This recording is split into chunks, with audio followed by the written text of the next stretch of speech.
Hello दोस्तों, स्वागत है आपका हमारे यूट्यूब चैनल में। आज हम एक नई बुक समरी के साथ आए हैं जिसका नाम है द साइकोलॉजी ऑफ मनी। चलिए स्टार्ट करते हैं। चैप्टर 1। हर व्यक्ति ज़िंदगी में सोचता है कि वह क्रेजी नहीं है और वह मनी के बारे में सब कुछ जानता है। इसलिए कुछ लोग शेयर्स में पैसा लगा देते हैं, तो कुछ लोग प्रीवियस फंड में, कुछ लोग पैसा कमाने के लिए नौकरी की खोज में निकलते हैं, तो कुछ लोग एंटरप्रेन्योर बनाना चाहते हैं। इसका मतलब हर किसी की पैसे के बारे में अलग अलग सोच है, लेकिन हर कोई खुद को समझदार समझता है।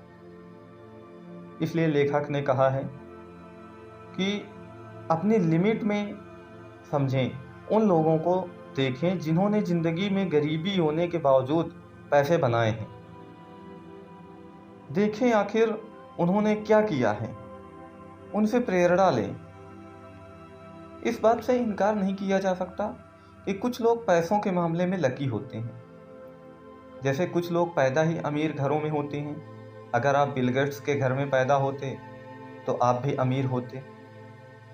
लेकिन दोस्तों, लक के साथ बुरी बात यह है कि इसे कोई कंट्रोल नहीं कर सकता और हम अमीर बनने के लिए लक के सहारे नहीं बैठ सकते। दूसरा तरीका होता है रिस्क लेने का। बहुत से लोग कंफर्ट जोन में रहते हैं और 9 से 5 वाली जॉब में पिसते रहते हैं। वहीं कुछ लोग अपना बिजनेस लगाकर अपने बॉस खुद बन जाते हैं, लेकिन बहुत से बिजनेस डूब जाते हैं। इसलिए रिस्क वाला रिस्क ना लें, बल्कि बहुत सोच विचार कर और प्लानिंग के साथ कैलकुलेटेड रिस्क लें। यह बात भी सच है कि पैसा लोगों का दिमाग खराब कर सकता है। बहुत से अमीर लोगों को उनका पैसा कभी भी इनफ नहीं लगता। महंगी गाड़ियां और बंगले आदि होने के बाद वे चाहते हैं कि उनके आइसलैंड भी हो। अपने लालच में वे ऐसे काम कर जाते हैं कि पूरी तरह बदनाम ही हो जाते हैं। फिर इतना लालच किस काम का? माल्या का एग्जाम्पल तो आपने देखा ही है। इसलिए आदमी को एक गोल बनाना चाहिए कि मैं लाइफ में इतना पैसा कमाऊंगा, मॉरल प्रिंसिपल के साथ रहूंगा और कैरिटी करूंगा। इस तरह से उसका पैसा अपने आप ही बढ़ता चला जाएगा, क्योंकि उनकी गॉडविल से पैसा और बढ़ जाता है।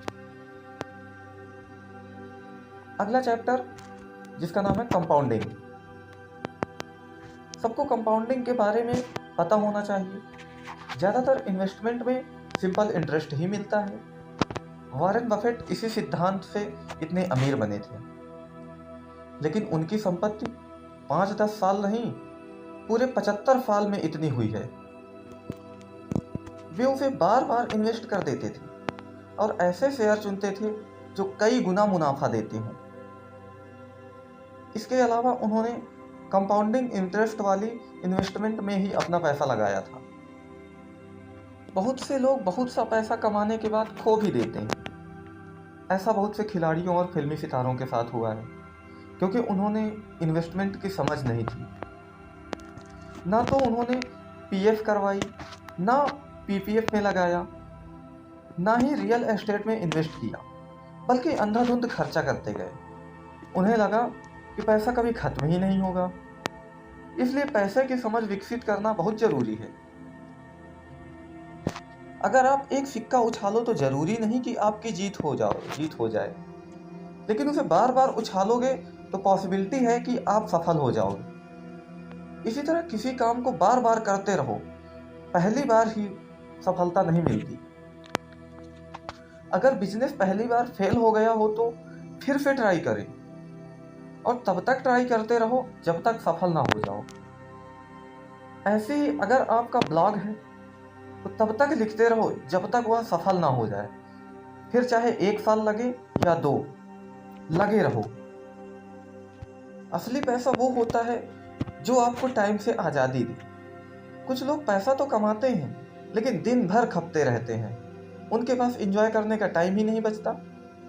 ऐसा पैसा किसी भी काम का नहीं है।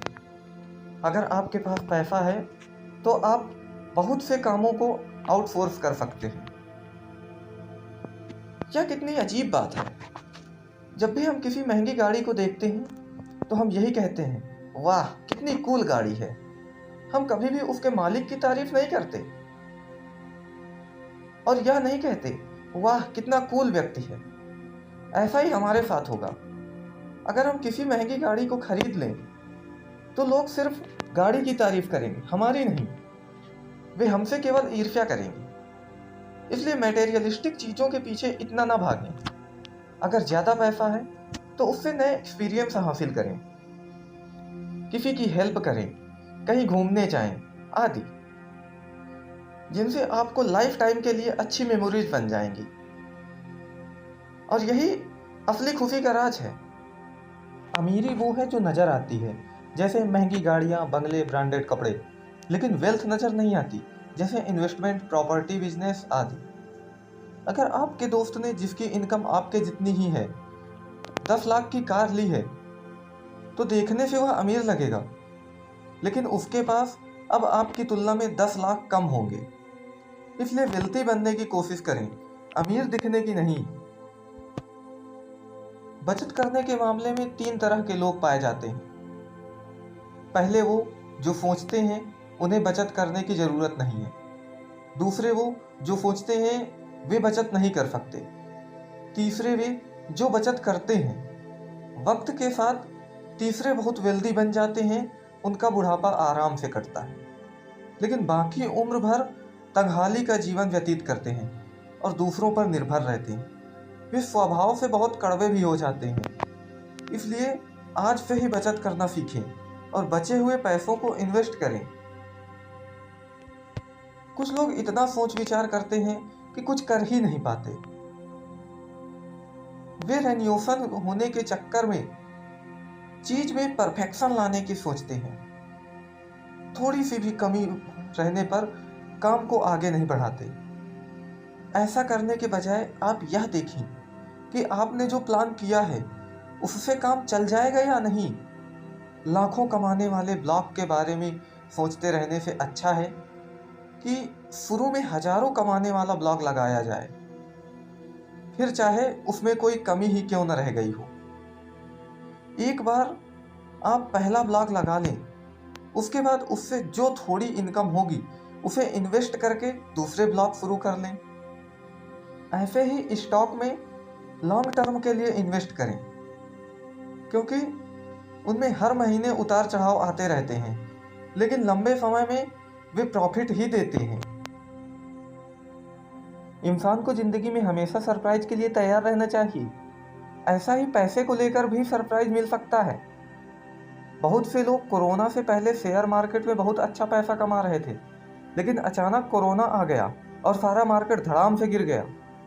बहुत से लोगों को लॉस हुआ, लेकिन बाद में फिर से मार्केट ऊपर चढ़ गया।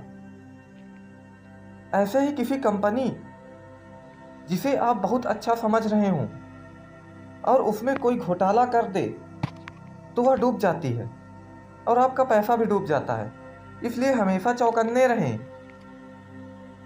पैसा कमाने के दौरान हर किसी से एरर हो सकता है, लेकिन उससे बहुत कुछ सीखने को भी मिलता है। गलती से होने वाले नुकसान से बचने के लिए आप हमेशा अपने पास कुछ रिजर्व कैश रखें। सारा पैसा एकदम इन्वेस्ट ना कर दें। वॉरेन बफेट ने कहा है, cash is the king. Yes bank का शेयर जब गिरा था तो बहुत से इन्वेस्टर्स को नुकसान हुआ था, लेकिन कुछ लोगों के पास कैश बचा था। उन्होंने गिरे हुए दाम पर शेयर्स खरीद लिए और एवरेज कर लिया। इससे उनका नुकसान कम हो गया। इसलिए बुरे समय के लिए फंड जरूर रखें। वक्त के साथ हर इंसान बदल जाता है। शरारती बच्चा आगे चलकर जिम्मेदार इंसान भी बन जाता है और शरीफ बच्चा बाद में बदमाश बच्चा भी बन जाता है। ऐसे ही जो भी सपने और गोल हमने आज बनाए हैं, हो सकता है वे पूरे ही ना हो, लेकिन फ्यूचर में हम कुछ नया भी कर सकते हैं। अपने पास्ट में ना जीते रहें। यह ना सोचें कि स्कूल या कॉलेज में आपके मार्क्स तो बहुत कम थे, आप अच्छे स्टूडेंट नहीं थे। इससे कोई फर्क नहीं पड़ता। आपका फ्यूचर आपके पास्ट पर निर्भर नहीं होता। आप जब चाहें अपना फ्यूचर बना सकते हैं। कोई भी कभी भी छोटा सा बिजनेस लगाकर लाखों करोड़ों कमा सकते हैं। जैसे कुल्हड़ कंपनी के ओनर सिर्फ चाय की फ्रेंचाइजी लगाकर करोड़ों कमा रहे हैं। इतना तो डॉक्टर भी नहीं कमाते। और चाय बेचने के लिए आपके मार्क्स की जरूरत नहीं पड़ती। इसलिए समाज ने तो अनाप शनाप आपके दिमाग में भर रखा है। उसे बाहर निकाल दें, असली किताबें पढ़ें और नया ज्ञान हासिल करें। पैसे से ही पैसा बनता है, फ्री में कुछ भी नहीं आता। अगर आपको कुछ बड़ा करना है और आपके पास पैसे नहीं हैं, तो पहले कुछ साल जॉब कर लीजिए। बहुत से सुपरस्टार कभी छोटी मोटी जॉब करते थे। उस पैसे से ही उन्होंने उचित ट्रेनिंग ली और पोर्टफोलियो आदि बनवाए। ऐसे ही बिजनेस के लिए भी पैसा चाहिए होता है। शुरू में ऐसा बिजनेस शुरू कर सकते हैं जो कुछ हजार में ही शुरू हो सके, बाद में उसे स्केल अप कर सकते हैं। पैसा कभी भी अकेले नहीं कमाया जाता। आपको हमेशा दूसरों की हेल्प लेना ही पड़ता है। अगर आप इन्वेस्टर्स हैं तो भी आपको दूसरों से डील करना ही सीखना होगा। जितना आप मी को इम्पोर्टेंट देते हैं, उतना ही दूसरे यानी यू को भी दें। दूसरे की रिस्पेक्ट करें। अच्छे टैलेंट लोग हमेशा रिस्पेक्ट के भूखे होते हैं। उनके सामने अपनी ईगो ना दिखाएं, तभी वे आपके लिए दिल से काम करेंगे। आशावादी होना अच्छा है। हर कोई हमें ऑप्टिमिस्टिक बनने के लिए कहता है, लेकिन ब्लाइंड ऑप्टिमिज्म किसी काम का नहीं होता। ये हमें ले डूबता है। कोई बच्चा पढ़ाई ना करे लेकिन आशा करे कि हम पास हो जाएंगे, तो क्या ऐसा हो सकता है? अगर किसी में टैलेंट ना हो और बॉलीवुड चला जाए, तो क्या होप के भरोसे सफल हो पाएगा? इसलिए पेसिमिज्म भी जरूरी है।